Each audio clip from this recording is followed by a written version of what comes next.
Are you ready to stop riding the emotional elevator of life? Are you ready to learn how to elevate your emotions that keep you psychologically traumatized or in an addictive behavior? You are in the right place. Here is your host, Sandee Byrd, trauma, addiction, life, and spiritual coach of the Emotional Elevator Show. Well, welcome everyone. Tonight is a good conversation, but like I say, you're joining me, Sandee Byrd, on Emotional Elevator. And thanks to Inspired Choices Network for hosting my show. I'm very proud to be a part of such a caring, compassionate, inspiring network. Um, we do a lot of great things at Inspired Choices Network. So if you ever thought about doing a podcast, come over here because Christine does a great job in inspiring us, also teaching us. Just, it's such a great platform. So I had to do a shout out tonight. And yeah, if you go on social media, you will see she turned us into frogs yesterday. She didn't use my wand, she has her own wand. But tonight's conversation is kind of a conversation that's been a very big conversation in my life and talked about all day today. So there was emotions today to talk about this, but the conversation tonight is all about raising interracial, I call them multicultural children. And why do I call them that? But like I said, I want you to land here in this moment, whatever it takes for you to land here so you can be present to listen to this conversation, because I'm going to take a good deep breath in and be present for you tonight. And like always, if you're listening to me on any other platform, please come over to Inspired Choices Network and subscribe so you know when what the upcoming shows are, and also so you can join the chat room. Gosh, I'm stumbling right now. So you can join the chat room so I know you're here, and if there's any questions or concerns you have, or if you want to ask a question. But like I said, we're just going to land here in this moment, be present. And I'm going to say, if you are a mother, a grandmother, um I just want you to give yourself a big hug, a big pat on the back, because we as mothers aren't given handbooks. Even if you are a father, I shouldn't exclude fathers or grandfathers. Anyone who is a caregiver or raising a child, we are not given handbooks. So give yourself a hug, because we don't know what we don't know. That's my biggest saying recently. And we are going to make mistakes. If you find the perfect parent out there, I would love to meet them, because there is no perfect parent out there. And that's why this conversation tonight is so valuable to me, because I was talking today and I speak a lot on this, and I'm going to be speaking a lot about this on major platforms about raising interracial children and being in interracial marriages. And first, I'm going to start off by saying I don't like using the word race. I will get into that topic. That is also another platform to probably talk about. But as I like to say too, when you raise a child, the truth of being told or being said that to raise a child, it takes a village. That is very true. It does take a village to raise a child. But I want to tell you, when you're raising a multicultural, or if you like to say the word interracial, that is your call. Because some people challenge me with saying multicultural, and I'll get to that. But when you're raising a multicultural or interracial child, it takes a community. It doesn't just take that village. Because if you think about a village or a borough, I come from New Jersey, so it's kind of like a borough, mainly is your own family, your own close connections. So I'm holding up a round thing. But when it comes to raising multicultural interracial children, it does take that community. And why do I say there's a difference? Because you need that community, especially if you're excluded from family because of being in that relationship. That's why it takes a community, because there's a lot of things with raising kids from different backgrounds to understand when you don't know necessarily the culture. And I am very fortunate to have raised my kids in our own little community where the person that they associate as like their aunt and their cousins were also children that were interracial, multicultural children. So they were able to bond with someone that was similar to them and might go through the similarities that they went through. But that's what this conversation is all about tonight. And I am very pleased to be able to talk about this. And this is one of the topics and what some people are drawn to me, not necessarily all the trauma I've gone through, all the things I've talked about from being the child of an alcoholic parent to being gang raped to being abused to being in an unhealthy marriage to being codependent to be an emotional eater as my addiction, all of that. Now I'm putting another layer on this, and that is being in an interracial marriage and raising multicultural children. The reason, and now I'm going to dive into this, the reason I never liked calling my children interracial because I don't like the word race. I've never liked the word race. I was talking about that today in a conversation, and two of the people I was talking to was like, I never thought about it that way. I have. And what I mean by that is race. A race to me is something where you want to win a prize. A race is something that you like political race. We won't even go down that path because I'm not going down that path. But think about it right now. We're in the United States where the race to presidency. That's a race. Someone's going to win. Okay. A marathon. That's a running race. A race. Someone's going to win. Why do we go and classify ourselves under a race? This was something today that brought a lot of emotion. So I get into my emotions tonight. So be it. I'm human. I'm a mother. I made mistakes. But when we talk about race, my kids felt like they were always having to win a race to be white when they were not necessarily white. And that is a very hard topic for me to talk about because, of course, I was their mom and I am white. So I never understood what it felt like. I mean, I understood what it felt like to be bullied. Trust me, that's a whole nother topic we could talk about myself being bullied as a child. But I did not know what it would be like for them to be bullied by Black, Hispanic, whites. I never thought that. I thought, wow, creating this new, and at one point it was Milanos, would be perfect. Then we could stop racism.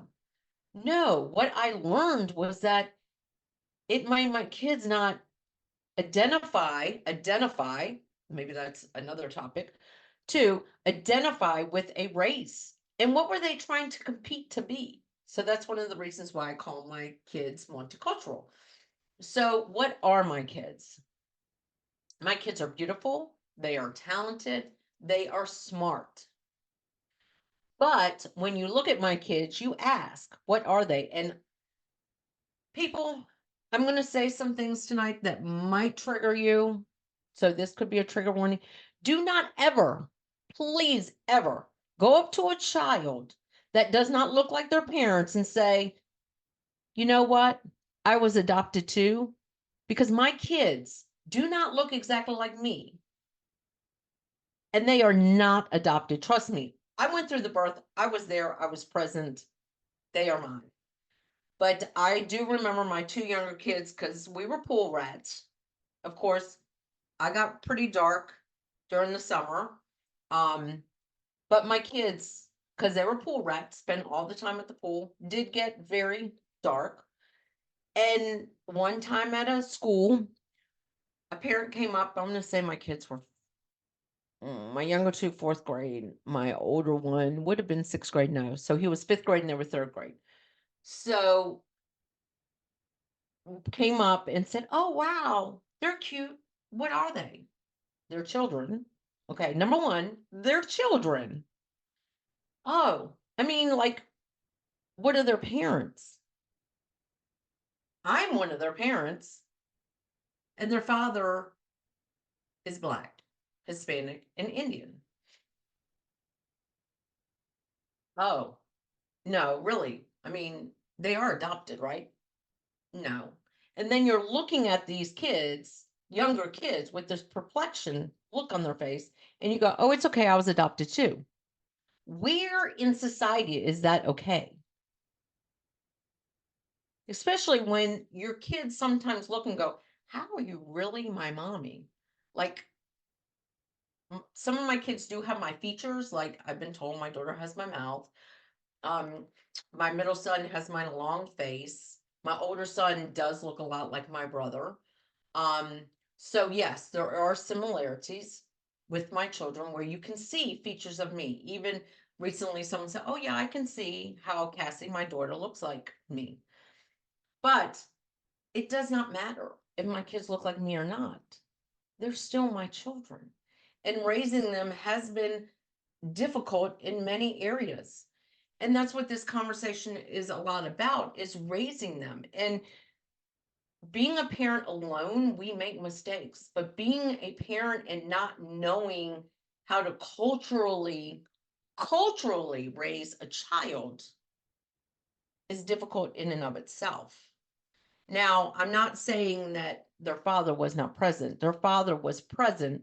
And as I've mentioned, my oldest son is from a different relationship.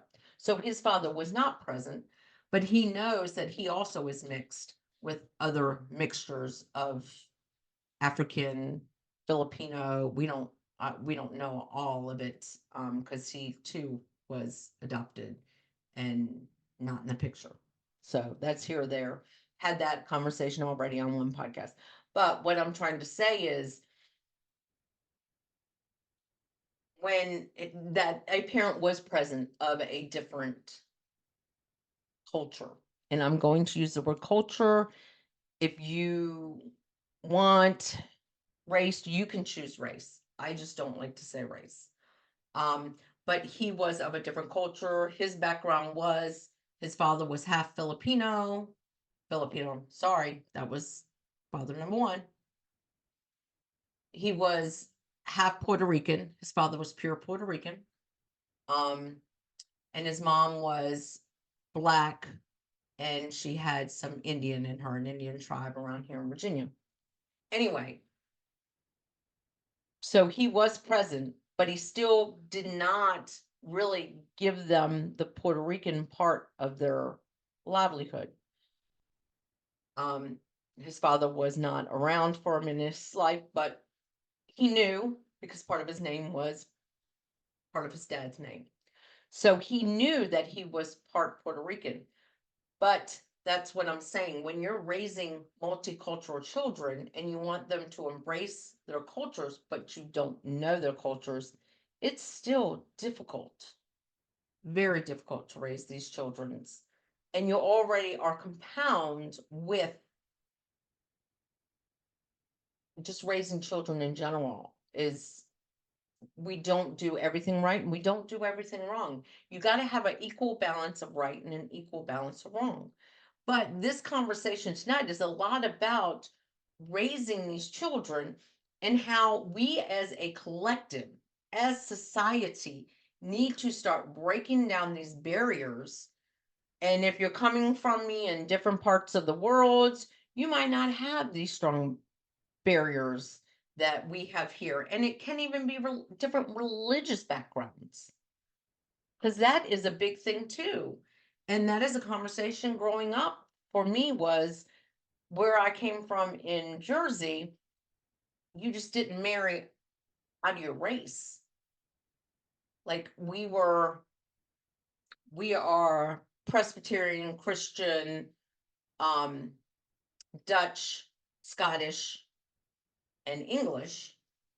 My grandmother was all Scottish. My father's father was Dutch, but hence you just didn't, go marry that Italian Catholic. Just didn't do it, even though my family did do that. Um, but that was a big thing.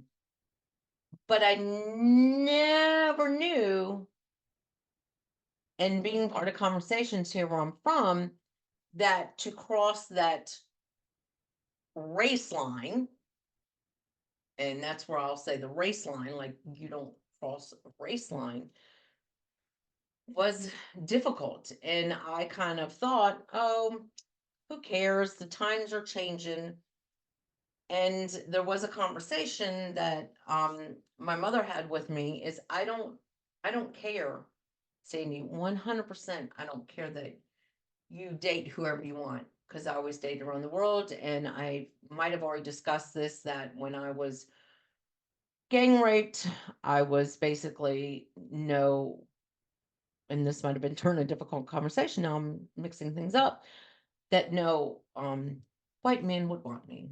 So that's why I did end up dating many different cultural men and ended up marrying a Black Hispanic Indian man because I just thought that's what now I should do. And I saw nothing wrong with it. But I do remember the conversation is please don't have children.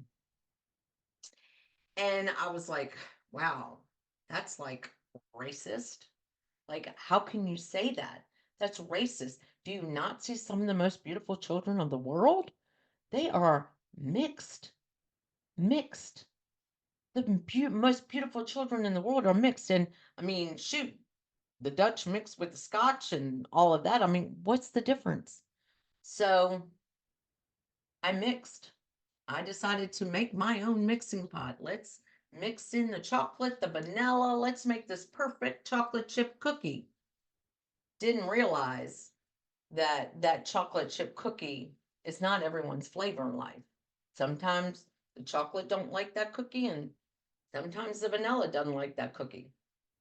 And that's what the complexity of raising that child and how do you as a parent open yourself up and be vulnerable or be willing to have them come to you when things happen to them because that's where things fell through the cracks for me. And we are time for our first break. We're going to go to our first break. Yes, this is a very big conversation that might end up going for 2 weeks, but raising multicultural children, interracial children, even being married in an interracial marriage, and how it doesn't take just the village, it takes a community to raise these kids to be in society, and how it's it's a different take on things and in life. But anyway, we are going to go to our first break. This is a heavy conversation. I do apologize. So during the break, give yourself a hug.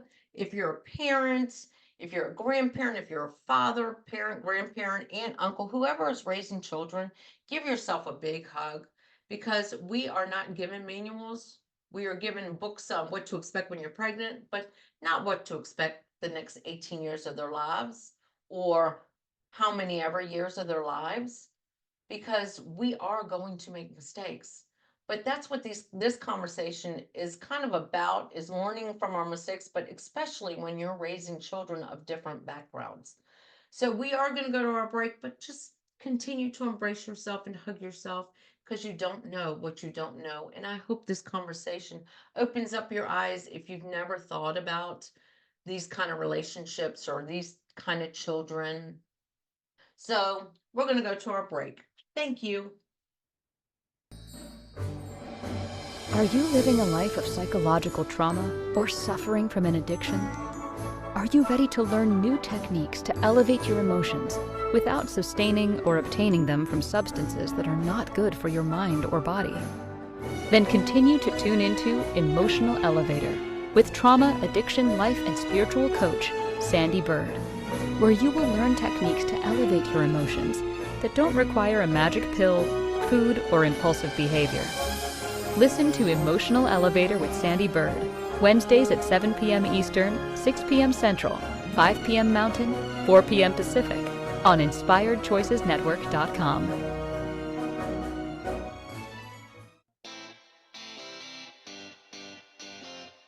Are you a subject matter expert?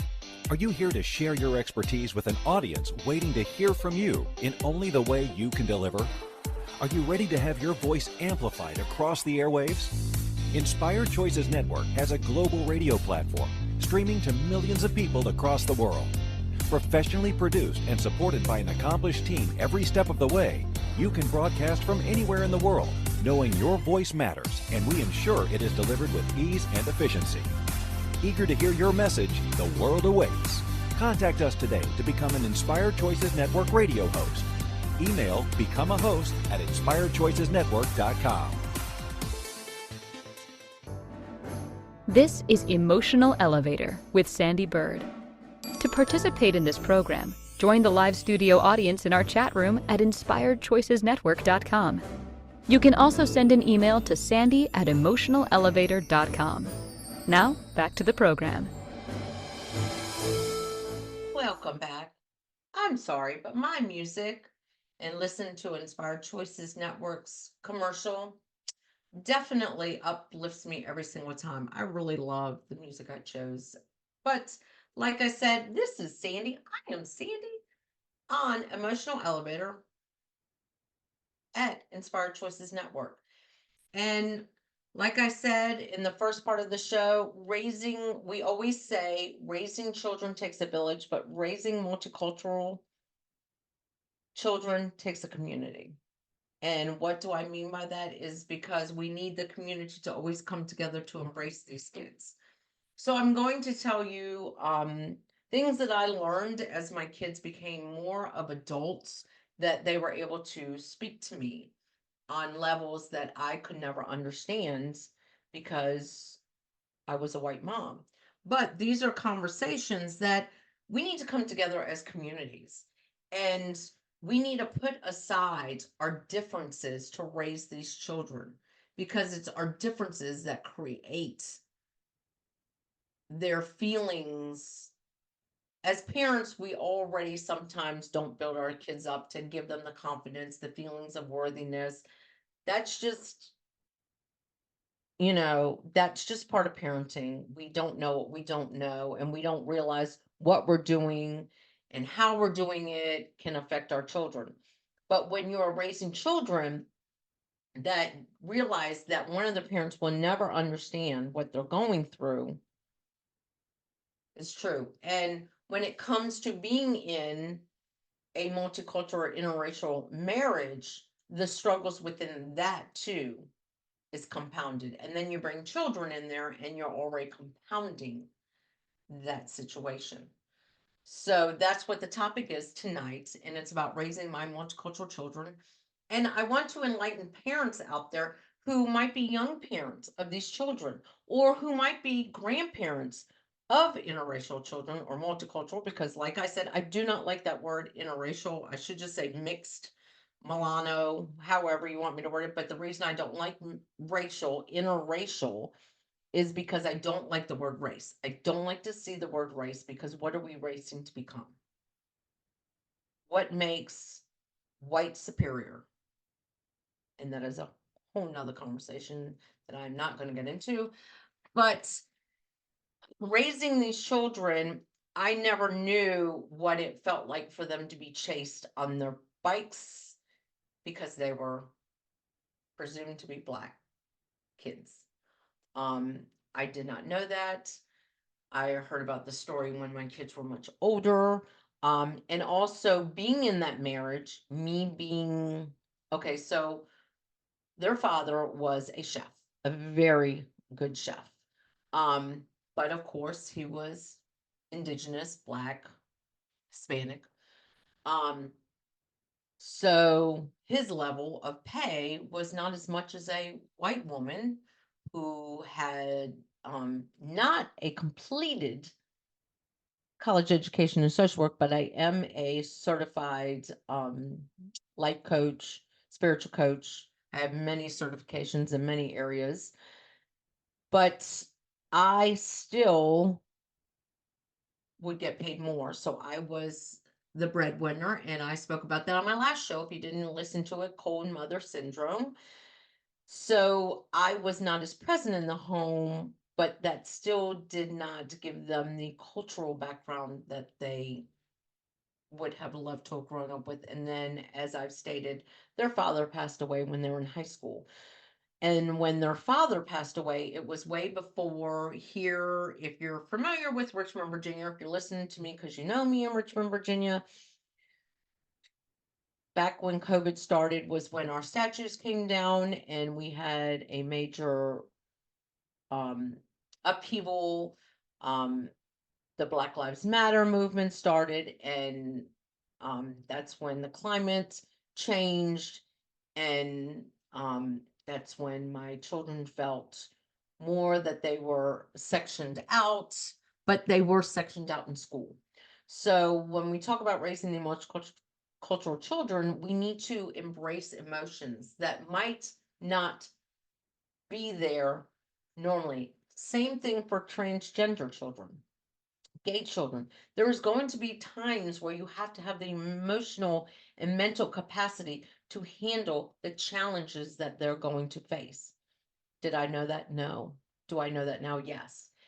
I will continue to have offspring that is diverse.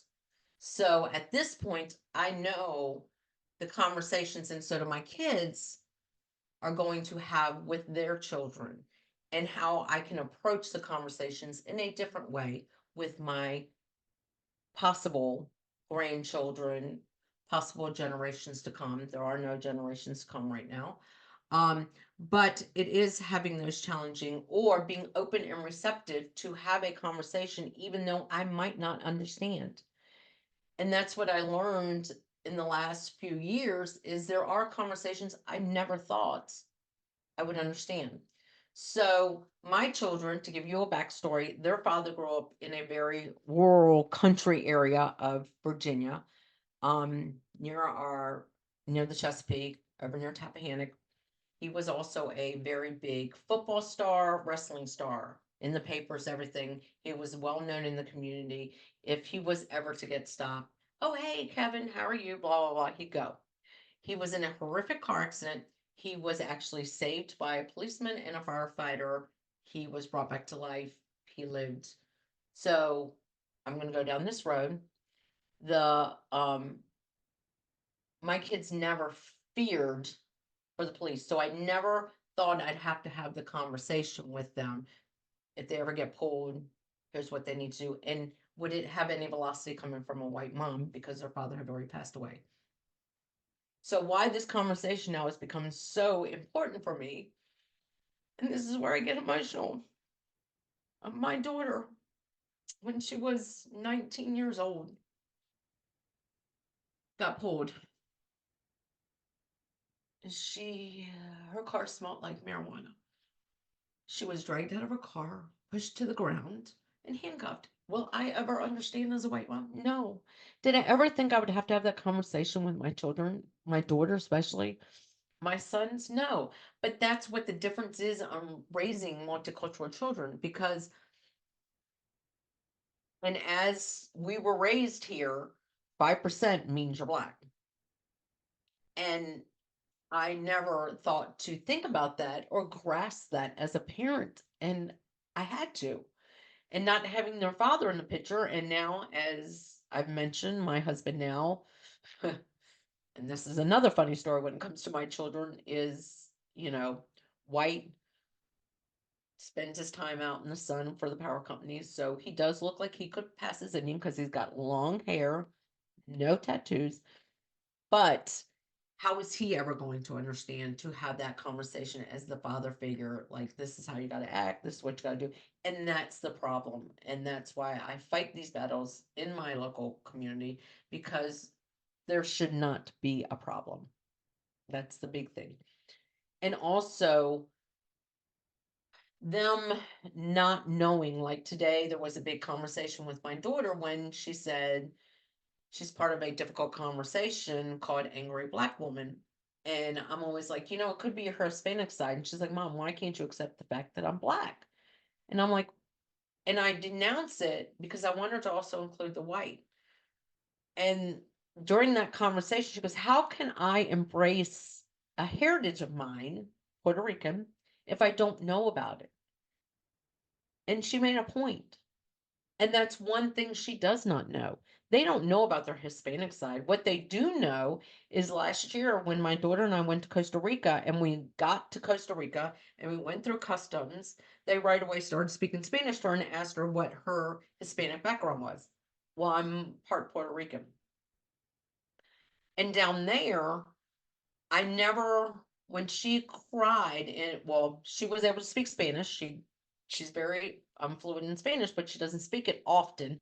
So down there, she became very fluent very fast and had conversations and enjoyed it. And then one day when we're in Costa Rica, she's crying, and I'm like, she's like, no, these are tears of joy, Mom. And I'm like, what do you mean they're tears of joy? Are you enjoying your time with your mother that much? And she's like, no, I am, because that's what she does. I am.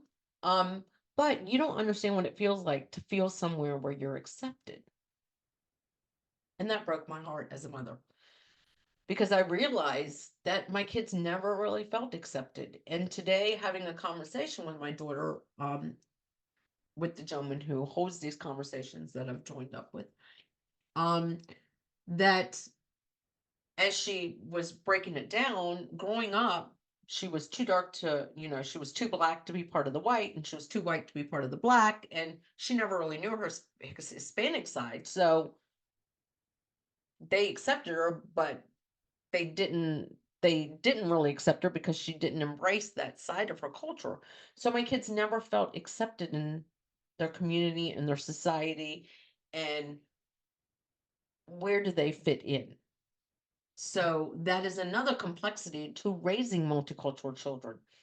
It's so there's another cute story when son, my middle son was in first grade. He a little girl came from I couldn't tell you, but she spoke Spanish. And so my my kids always knew no or no in Spanish, and it was basically the language everywhere. Was no. Even in, a lot of English speaking cultures, no has always been no. So he would say, see, no, see, no. And the girl kept talking to him. And so the teacher called me and she goes, I didn't know Devin was fluent in Spanish. And I'm like, he's not. Well, this girl was talking to him and he just kept sitting there shaking his head, see, no, see, no, with like he was understanding the conversation. So he was probably just didn't want to feel left out. So, but because of the way he looked, she got drawn to him and he felt like he was helping her out. Um, so they have these very funny stories of, oh yeah, someone mistaken me for such and such, or told me I look like this person, or everything like that. But the complexity in their lives is things I did not understand. Like I did not understand how they could never fit with this group and how they would never fit with this group. So that's a complexity I could not understand being their mom. So not only raising children alone, but now putting that extra layer on it was even harder for me to understand in a sense. Did I understand when sometimes they got, bullied or picked on? Absolutely. Because I got bullied. I got picked on some of my life. But do I understand what it feels like not to know where I belong? No, I would never understand that. But it's also having that mental capacity to offer them the understanding and the emotional support that they deserved from me as a mom, which I necessarily couldn't give them. So they gravitated towards their father because they felt their father would understand, but he too could not understand because coming from his background, he was accepted in many different groups because of his sports background and being, a big football player in the newspaper, and being a big wrestler and taking them to states and this, that. He was accepted. So when you're just, I don't want to say my kids weren't mediocre. They played football. My daughter cheered. She stepped, which is very big known in the Black community, and she was a phenomenal stepper. And that came down to another situation that happened that I will talk about after this break, because again, there is so many facades of this raising my children that I'd like to talk about. But then we are going to talk about how now we can have these conversations. And there are books out there to help me. And we're talking about writing books to help other children. And there's even books out there now for multicultural children and how to embrace them in society. So we are evolving, but we need to evolve a little bit quicker with this. And there's still going to be some waves within raising these children. So we are going to go on our second break. And thank you for joining me tonight on Inspired Choices Network. Again, I gave big shout outs to Christine and her team for inspiring us to talk about these conversations. Because again, I am Sandee Byrd, and this is the Emotional Elevator.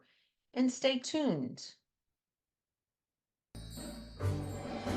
Are you living a life of psychological trauma or suffering from an addiction? Are you ready to learn new techniques to elevate your emotions without sustaining or obtaining them from substances that are not good for your mind or body? Then continue to tune into Emotional Elevator with trauma, addiction, life, and spiritual coach, Sandee Byrd, where you will learn techniques to elevate your emotions that don't require a magic pill, food, or impulsive behavior. Listen to Emotional Elevator with Sandee Byrd, Wednesdays at 7 p.m. Eastern, 6 p.m. Central, 5 p.m. Mountain, 4 p.m. Pacific, on InspiredChoicesNetwork.com.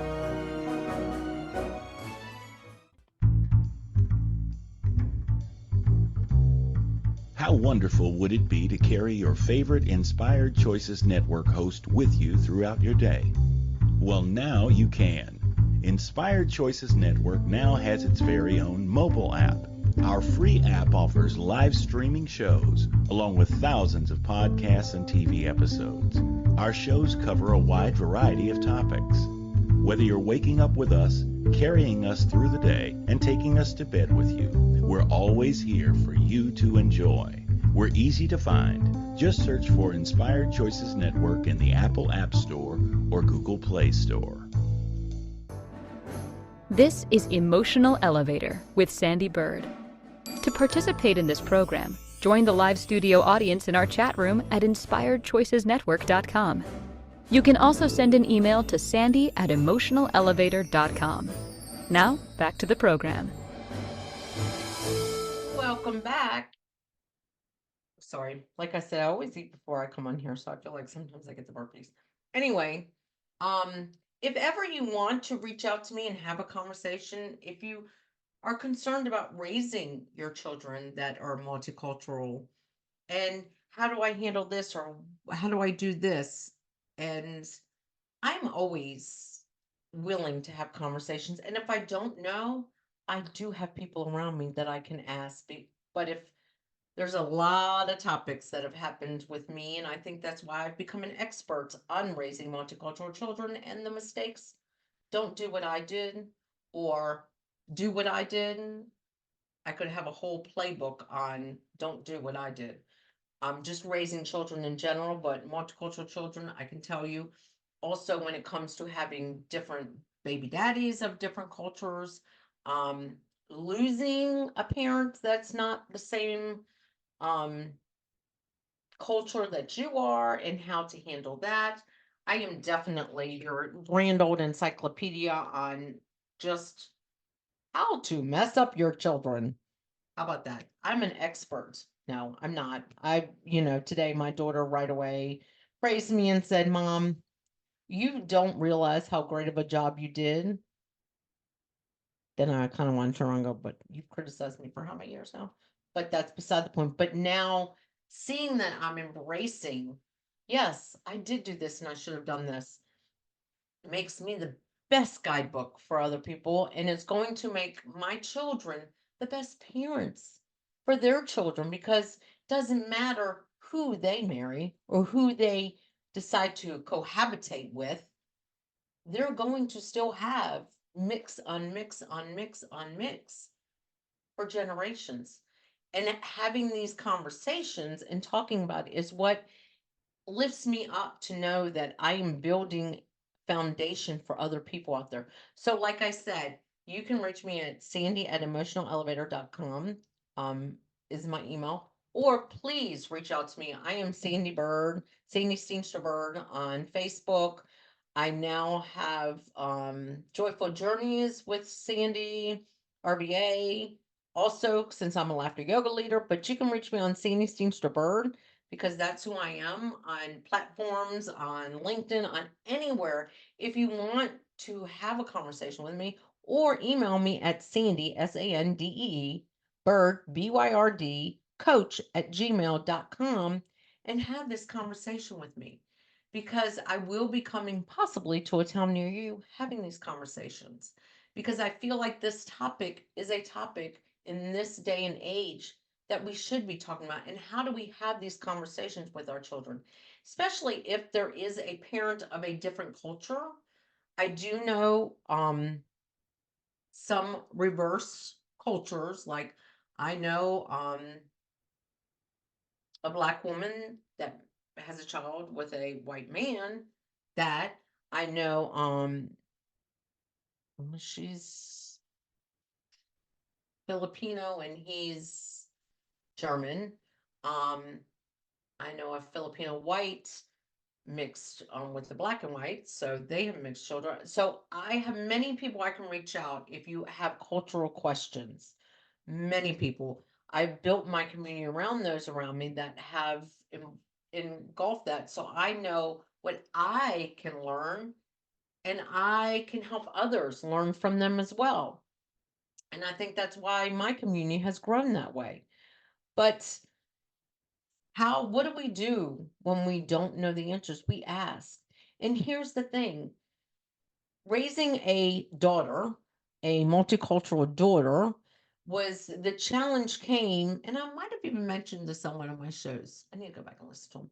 That raising my daughter, maybe I mentioned it last week, where yes, I did mention it, where she started out with the loose curls, beautiful curls. Then, of course, I come from a family of my brothers got very curly, thick hair. We have thick hair. So combine their backgrounds, my children have very thick hair. I have a son with my oldest son has long, gorgeous hair. If my hair looked as gorgeous as his did, I would probably grow mine long.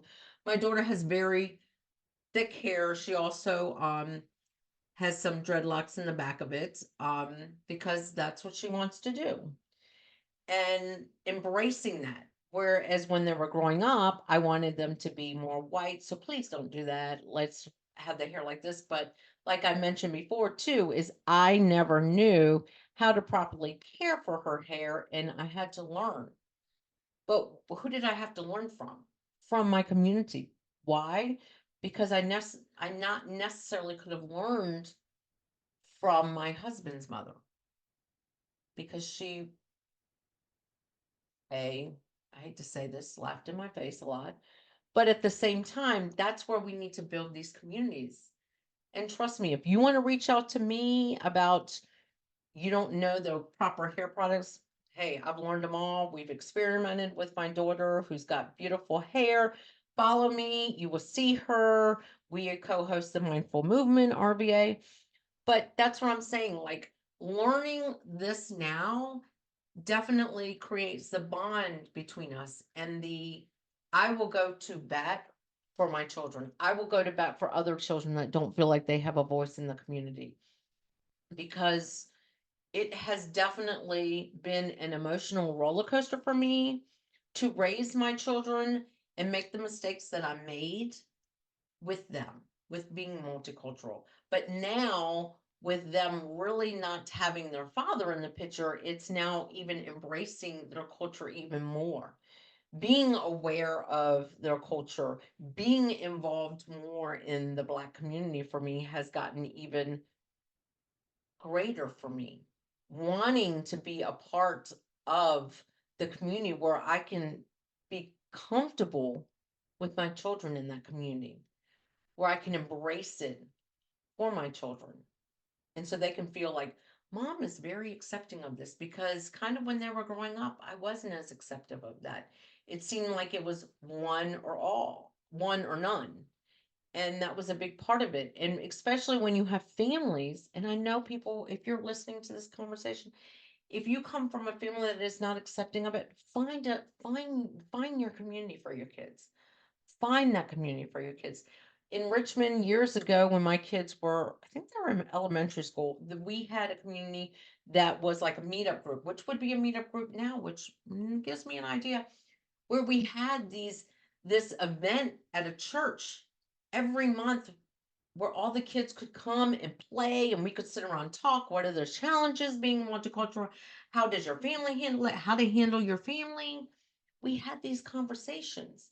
We came together as a community. My kids don't remember that because I think it dissolved. I can't remember what reasons, but we need to have that more with these children, because sometimes they're not accepted everywhere. And sometimes when they're accepted in one, they only want one parent to come, and when they're accepted in not another.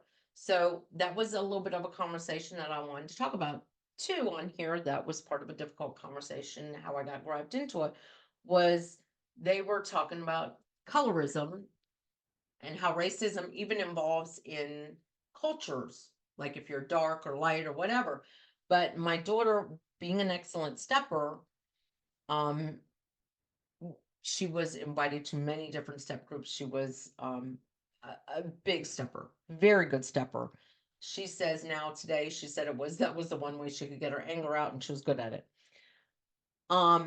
But for her, when she stepped, and then she also played powder puff football 4 years in high school, and she was accepted in the black group. So whenever there was an event, she really didn't want me as her mom to be there, because she didn't want them to see her mom was white. That hurt. But hindsight 50-50, hindsight being 50-50, I now understand, because she finally found a place where she was accepted, because she never felt accepted. So I get it and I understand it. And did it hurt me? Yes, but it wasn't about me, it was about her. And that's what this is about. It's about embracing our children, who they are, and understanding that when they do come from multicultural backgrounds, sometimes you as the parent needs to take a step back and check yourself. Because I, a year ago, got involved with Deconstructing Karen, or went to the viewing, want to get involved with Deconstructing Karen, and read the book, All You Need to Know About Your Own Races and White Women. And a lot of people don't want to get involved with that because, that's a scary subject. But I realized when I walked out of that I allowed my children to be subjected by racism and my own personal, in a sense, racism. And by now knowing this, my children feel that they can be themselves. Because growing up, sometimes even it wouldn't matter if they were multicultural or not, but even growing them up, we want them to act right, dress right, look right. We put pressure on our kids to act these parts, but they don't want to act. Number one, we all do it, no matter who you are. I've seen it, I've been a part of it. 3 children, I've been around many moms. Oh no, you have to wear this, you have to do that, do this, do that, wear this, look this, we got to cut your hair, we got to be presentable. But what are we doing? We're telling our kids we don't value them. And that's what I did a lot with them when it came to their cultural background. And it's nice to see my kids and the kind of people they date, because sometimes they're grabbing on the culture that they most identify with. And I love that. And I love to look when they're dating people at my table, and I'm like, damn, I have the whole world in my hands. I have the whole world in my hands, but I don't have it in my hands. I have it at my table. And it's a wonderful thing to see.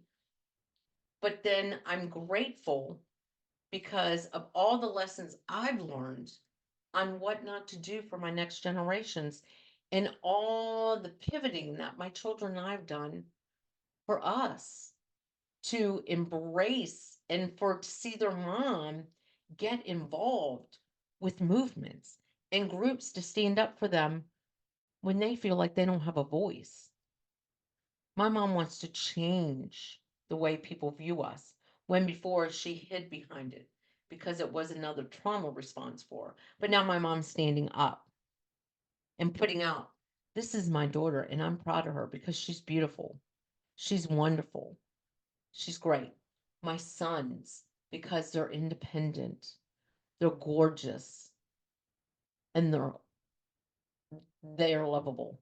My children were fighters, but they're not. They're lovers now. And I can only be so proud of them.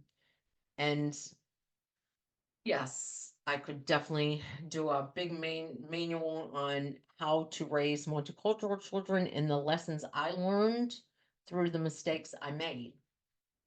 Oh my gosh, the show was going to end in 3 minutes. I was going to say, let's take a break, but I might as well keep on going because that's what this conversation was about. And I started out on a little bit of an emotional platform because I had many conversations today about raising my children and wanting to be on platforms and speaking, being a speaker on raising multicultural and the mistakes I made and why did I have multicultural children and what traumas I projected onto them from my own traumas and what kind of racist opinions I had that I implanted in my children when, that is a big thing for them is that they are multicultural and just embracing them as who they are, as talented. But what I want to end this with is my daughter we had a conversation about 2 weeks ago, where she said, Mom, I would love the day when someone just asks me my name and it ends there. People ask her name, and then what do? What are you? What are you? Then she explains to him, I'm Black. No. Really, what are you? Okay, so my mom is white. My dad was Black, Puerto Rican, and part Indian. Oh, okay. 5 minutes into the conversation, what's your name again? My daughter would like a world in a society where we don't see and ask the question, what are you? We see everybody as humans. But to make this a joke out of this, my daughter, I told her someone one time who was mixed did the same thing. She was, I'm an alien. And then she went, psst. And the person was like, oh my God, maybe she is an alien. Told my daughter to start doing that. She said, no, Mom, I can't do that. But that's what I'm saying. Raising them has been the most rewarding job I've ever had.